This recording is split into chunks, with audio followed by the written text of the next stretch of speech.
All right, so working with stay, you have to work for, and with all of your commands, you have to work on distances, distraction, and durations. So, Bear's in a down stay right now. If he was new to this, Bear, break. Good. Touch. Touch. Down. Good. Stay. So in the beginning, you would just take one step to the side, come back to center. Yes. Mark. And reward. You can work your way up to 2 steps around, come back to center, yes, and reward. Now you'll want to do a lot more reps than what I'm going to show you, but this is just an ideal. You'll want to do about five reps of each one in a row, just to make sure that they're solid. Stay. Working up to going halfway around, you would stop and go back the way that you came, building up to 1 full circle, and then 2 full circles.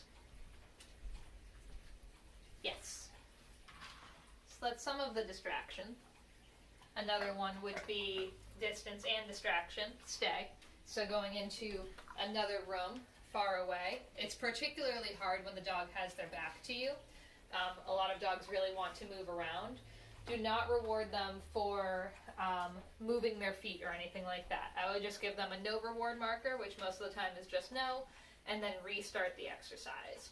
If you find that they're failing a couple of times in a row, you've gone too far too fast and you need to reset. It's going to be harder to work with a puppy. They're infamous for kind of a lack of impulse control. Break. Yes. In the beginning, I reward them for position, and then you can also give them a release at the end, because you do want them to know that they have to hold it until they are released, and then you can release them and reward them again. Bear, sit. Good. Stay. Nope.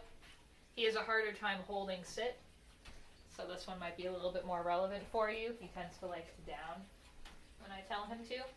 Yes, good boy. So he does a little bit of a waddle with his feet, but he's not really turning anywhere, so I let him slide on that one. Down. His down is really solid. I'll come over past you. If I can go out of the room.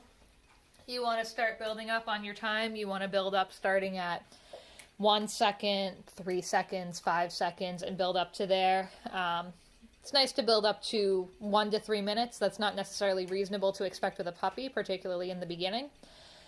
Another thing to note is that you don't just want to build up linearly. So you don't want it to be the first rate is 1 second, then it's 2 seconds, then 3 seconds, then 4 seconds. You want it to be kind of random. So you can do 1, 3, 1, 1, 5, 2. You want it to go back and forth. If you just keep building up, dogs catch on to patterns really quickly. So you want to try and be random while kind of grading in a slow increase. And again, if you notice that he's failing a lot, break. Yes.